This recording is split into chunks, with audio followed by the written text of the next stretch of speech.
what was that like for you to be there and that experience? I mean, it was beyond what you could expect.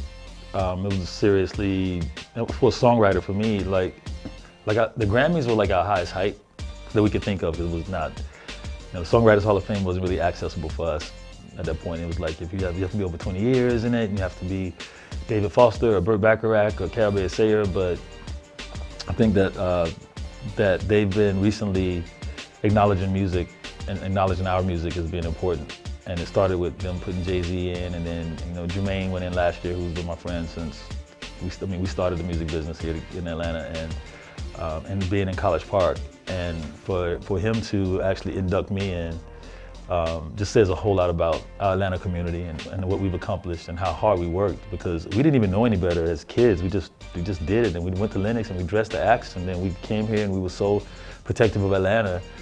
Because Atlanta wasn't accepted anywhere else with music, not in New York, not in LA, so we created our own, and then, so for us now to have gotten this far, we thought it was far when we created record companies and we created the TLCs and but for us to get into the Songwriters Hall of Fame and for both of us to be there and be from here, says a whole lot. So now I'm relaunching the line, relaunching Rowdy. The energy is right in Atlanta again.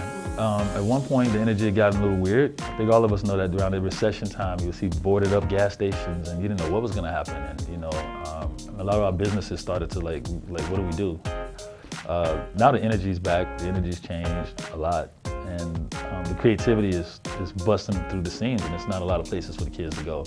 My first store was in underground Atlanta, and we used to have to lock the doors because we had lines down the whole thing to let people in and out, because I would always have... But in '92? Well, it was just the fact that we were new and we had that energy, and I had just started doing records, but I would have people like Busta Rhymes and George Clinton inside the store, and we had demo bands because back then there was no internet. So you come in there and rap and leave your tape and you get hurt. And so it became a pain for underground because we took up so much space and attention. This one's gonna be the 4th, 5th, and 6th, so it's temporary. And then we'll do other ones around Atlanta until we situate it's just kind of rebuilding the brand. And then also, we have the Atlanta United, we have Rowdy and Proud that's there, so we're trying to get in that stadium. So guys, Arthur put me in there, right? And like most of the artists I've ever done were like that really made me who I am. They were all new. I wasn't, even though I worked with Michael Jackson and Madonna and Stevie Nicks and Mick Jagger and all these people, and Lionel Richie and all them, they were already established. So I'm just the person working on the project because I was, the producer at the time that was hot, whatever. But when it comes to Monica, when it comes to TLC, when it comes to Boyz II Men, when it comes to anything Sammy or anything that I've had big impact on, it's all stuff I created.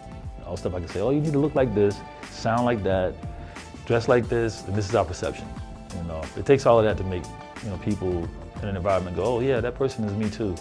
So I found more joy in creating the stars. Yeah, and then watching them go on for a few years and watching them come from nothing to something, and watching them go from, so proud of Monica, signing her at 12, 13 years old, and a lot of her songs were too old for her.